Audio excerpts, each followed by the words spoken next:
Bonsoir à tous. Good evening, everybody. Good evening, President Sarkozy. Good evening, President Obama. This is the first time two heads of state, a French and the American one, grant an interview together to a TV channel. Thanks for doing that. Mr. Obama, thank you for answering our question and speak directly to French people. We appreciate it. Well, of course, we'll start off with our guest. The euro crisis, the problem of Greece has overshadowed this G20. We've been told that United States were impatient. Do you still believe, do you really believe in euro, and do you really trust euro leaders, European leaders, to solve this crisis?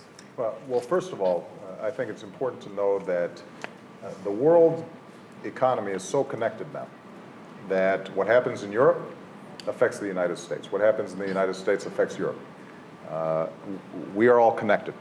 And so I have complete confidence in President Sarkozy, Chancellor Merkel, and others in their desire to make sure that the European project moves forward, that the financial crisis is lessened, and that we can grow the world economy and put our people to work and ensure their prosperity. So we still have some work to do, but I think that the plan that the European leaders agreed to on October 27th lays the foundation for progress. It recapitalizes the banks. It provides a path for Greece to move forward.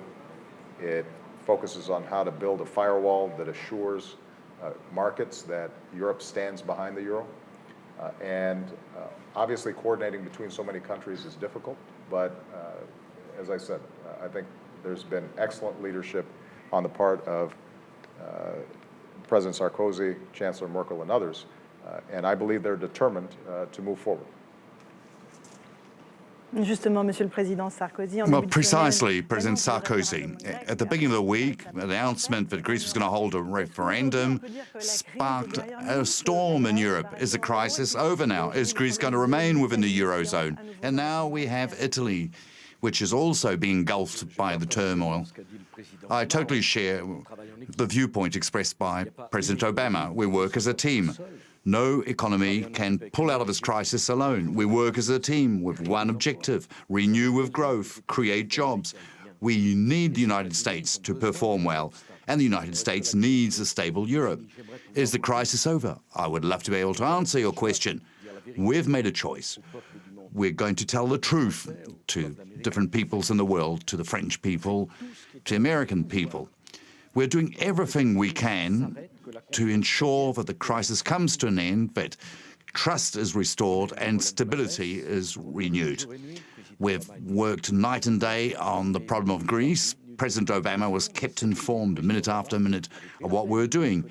And this summer, President Obama had actually called Chancellor Merkel and myself to tell us about what he was going to do. I'm not saying that all our troubles are over. We're in a new world. After the financial crisis, the economic crisis, and we now face the debt crisis. Is Italy the next main ground for concern? Well, what's at stake here for us heads of state is that we keep in control of events. We remain in control. That's why we like working with President Obama. Because for a long time, we had not seen America be so attentive to other countries' problems and with such a willingness to work with us. Why do you need America's help? America is the main economic power in the world. We have historical links. We need to sell our products to the United States, and US companies sell their products in Europe. We can't imagine a scenario in which on one side of the Atlantic people would be happy and the other side would be plunged in woe. We will pull out of this crisis altogether. That's why Chancellor Merkel, President Obama and or other leaders are working together. Why? Because the markets are coordinated. What can the United States do to help us? Well, I think that if you look at what happened back in 2008, 2009, when we had our Lehman Brothers situation and the crisis on Wall Street, One of the first things that we did was to say that it is important not only that we stabilize the system in the United States, but we create a forum, the G20, that allows all world leaders to come together and focus on these issues. And in Pittsburgh, in the third G20, I institutionalized that as the primary forum in which we can solve these issues. If you look at what the G20 has done, we have assured that IMF has sufficient resources so that it can help to manage the world economy even as Europe is focused on the situation here. We are continuing to make sure that financial reforms are in place so that some of the fluctuations in the marketplace can be calmed down. And all these things can only take place if there's cooperation across borders. And to pick up on something that Nicolas said, Europe is our largest trading partner. And huge flows of goods go to the United States. So we both have an interest in making sure that on both sides of the Atlantic there's growth and that there's prosperity. Ultimately, the problems of Europe are going to be solved primarily by European leaders in terms of instilling confidence in the markets that Europe still stands behind the euro and is committed to that process. But what the United States can do is to not only advise, it can also make sure that at the international level we're providing resources and support in order to supplement the work that's being done. But you cannot help us concretely. Is your economy strong enough to help us? Well, one of the most important things I can do for the European economy is make sure the American economy is growing. So what we've said is that even as we have to, over the long term, bring down our deficit, we also have to make sure that growth is occurring more quickly in the United States. I put forward a proposal we call the American Jobs Act to rebuild our infrastructure, to put people back to work. That will ultimately have benefits here in Europe as well, because if the United States is growing at 5% or 4% instead of 2% or 1%, then you'll see a direct impact in terms of European exports. But in addition, I think that the financial flows today are global, and the support that we have provided, for example, in our central bank working with the Europeans to make sure that liquidity is available in the global marketplace makes a big difference in terms of Europe being able to solve these problems as well. Monsieur le Président, President Obama. Certains ont salué la prise de responsabilité du couple franco-allemand. Sometimes, President Sarkozy, some people have said that the Franco-German couple has acted decisively in terms of the Greek crisis. Other people argue that you've been humiliating with respect to Greece. Well, you know, we're in a democracy, and the first rule is we should accept criticism. And it's normal that people should criticize what we've done. I'm not pretending everything we did was perfect, but what I wanted to do with Mrs. Merkel is not remain passive. What Mr. President Obama has just said is crucial. Do you believe that the Lehman Brothers bankruptcy only affected US banks? All European banks were hurt. When we want to fight tax havens, this cancer, these thieves, these liars, if the United States of America does not agree, what can we do?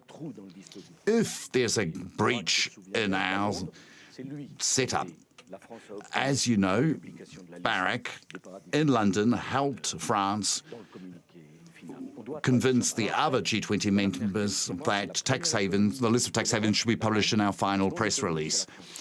Germany is Europe's largest economy. France is the second largest economy. It's normal that we should assume our responsibilities. What do people expect from us? We need to act. We can't just passively watch thousands of people lose, tens of thousands of people lose their jobs when they're blameless, and we just simply stand by and don't do anything. It's said that you twisted Mr. Papandreou's arm.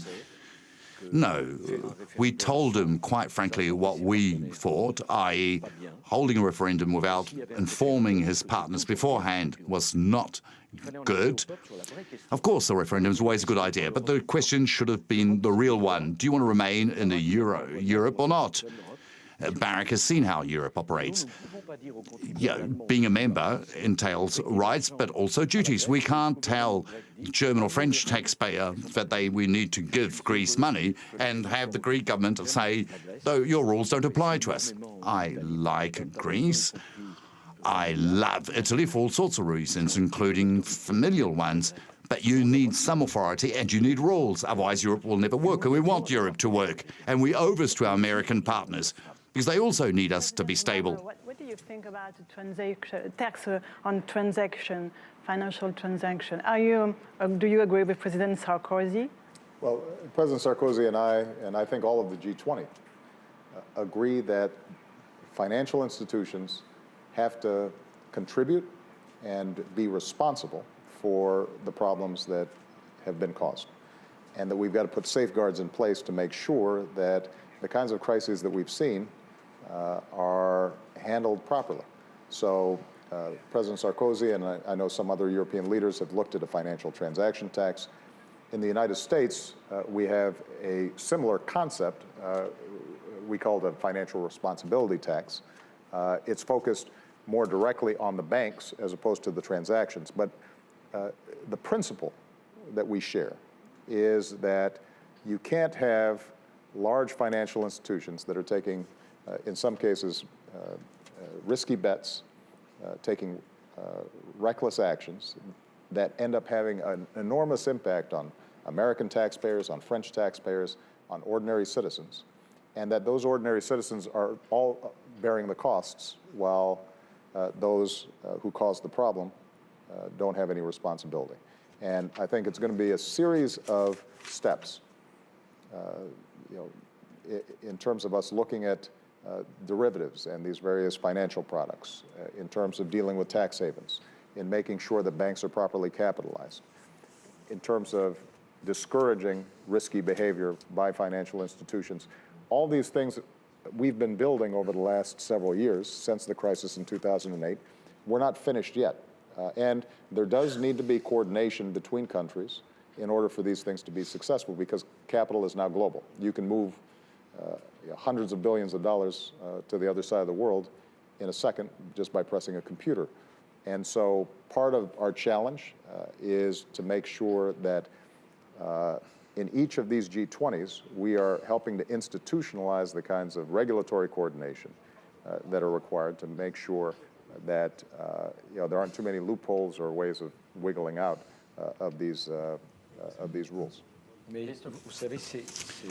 Well, you know, what Barack Obama is saying is very important. He's the first US president who is making a step towards the idea of a tax on financial players. It's not easy for him. We don't have the same tradition in Europe.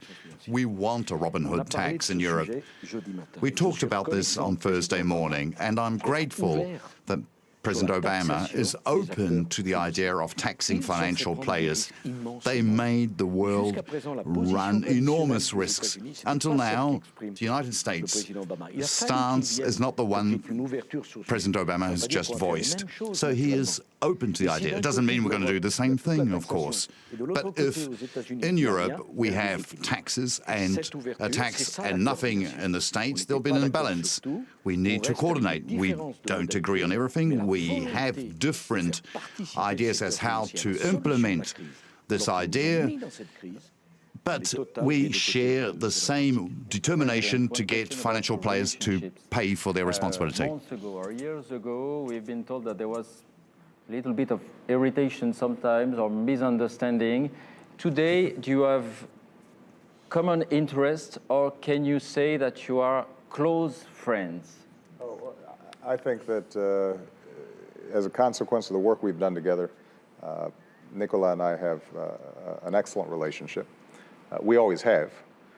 And it's born out of sharing the responsibilities and the struggles for a very difficult time around the world.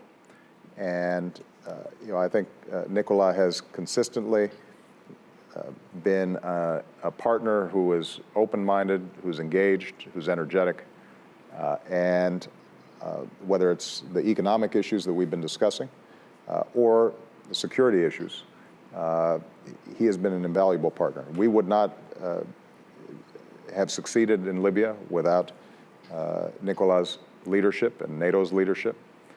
We would not be in as strong a position in Afghanistan if it weren't for Nicolas' leadership and our other coalition partners. So both on security issues and economic issues, I think that these are very challenging times, and one of the things that Nicolas and I share is the belief that it is important for countries like the United States and France, who share values, who share a common history, as well as an alliance and commercial ties, that we work together to help shape the kind of world in which people have opportunity, they have liberty, they have freedom to speak their minds, they have freedom to worship, and so you know, I very much appreciate the partnership that we've been able to develop.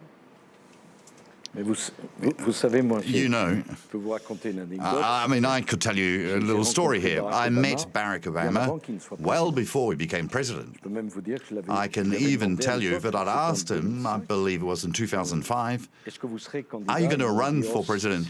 c'est And he un peu answered, tôt. it's a bit too early to say. Je savais qu'il avait And I prononcé un knew discours he fantastique had à une convention delivered a des fantastic démocrates, speech et j'avais at demandé a Democrat le rencontrer. convention and I asked to meet him. C'est un homme avec qui on peut parler. He's a man you can always talk with, C'est un homme qu'on peut convaincre. a man you can convince, a Et brave quand il man. parle de la Libye, And when he talks about Libya, on n'aurait pas pu faire ce qu'on a fait. we wouldn't have been able to do what we did if we had not been able to speak so freely together. He's a man who trusts other people. When he talks about Afghanistan, where French and American soldiers are fighting to make sure that the Taliban don't come back, when he needed us, we responded positively. I want the French people to understand the following idea. The friendship between France and the United States is crucial. But friendship is not just the good times, it's also the painful moments, suffering, difficult decisions. And when the Americans ran into problems in Afghanistan, we needed to be at their side. Otherwise, we wouldn't be real friends. We wouldn't be allies. Of course, we can disagree. We speak very frankly with one another. And when Barack Obama disagrees with me, he calls me. When I don't totally agree with him, I call him. But friendship can't be only for the good times and just celebrations. It's also something that needs to prevail during the tough moments. It will be a big election year for both of you. Mr. Obama, you're running for candidate, but Mr. Sarkozy doesn't announce it yet, but we presume he will be candidate, but we don't know. What about the people's lack of trust against a politician and the system, the political system? How are you going to restore this confidence? Well, I can't speak to politics here in France, but certainly what you see in the United States is, for a decade or more, people feel as if their hard work is not rewarded. They feel as if even though they're taking care of their families, they're doing the right thing, that those at the top are doing very well, but ordinary people are struggling. And they don't feel like anybody's listening to them. And part of the reason I won in 2008 is because they had a sense, I think, that I wanted to bring about change in Washington. Now, change is slow in politics, unfortunately. And the economy is difficult all around the world. But I think that the most important thing that those of us in these seats of responsibility have to do is to let people know that we're fighting for them. Engaged with the French people in a conversation about how to move the economy forward. And again, I can't get involved in French politics. I suspect Nicolas is better at that than I am, so he can provide a better analysis. But from what I've seen, he doesn't lack energy, and he's very competitive. So I suspect that he will bring all that energy into any future campaigns. You know, I believe that people in the United States, like in France, are clear-sighted. You need to respect the people. They've witnessed a lot of things. They've heard a lot of promises. Histoire fausse. And they don't Barack a raison. let themselves be Nous avons une fooled chose à faire. easily. Faire notre travail. Barack is right. We have one thing to do our work, Faire notre assume our responsibility, Et après, do what our duty is, and then the voters will decide. And their choice, by definition, will be the right nous one. avons une ligne. We have one Le mieux possible. guideline, act as well as possible. À tous les deux Thank d'avoir you very répondu à nos much to questions ce both of soir. you for having answered our questions. And let me just say, the relationship between the two of us is important, but as we just saw with our fellow soldiers from France and the United States, the history between the United States and France is so important. And I think the affection between our two peoples is what makes this alliance so powerful. I think the American people have enormous respect and appreciation for the long-standing friendship between our two countries. And that extends beyond the relationship between two leaders. So thank you so much for this opportunity. It was wonderful to have a chance to speak to the French people. Vous savez, dans ce You qu'a dit know, le président Obama, quelque chose tout à l'heure President Obama said something earlier vraiment que je that partage, I totally agree c'est que with. dans l'opération libyenne, In Libya, tous nos soldats sont entrés à la maison. all our soldiers came home Tous nos soldats safe, sont entrés à la maison. all of them. Et je peux vous dire que dans la responsabilité qui est la nôtre d'envoyer des soldats se battre, pour When nos we idées, take such a tough decision as to send soldiers to fight to defend our ideas, quelque chose qui est assez it is comforting, qui a remarkable to soulagé see d'emploi de décision. all of them come home safe after having had to take such a decision. Thank you, both of you, for this exceptional interview.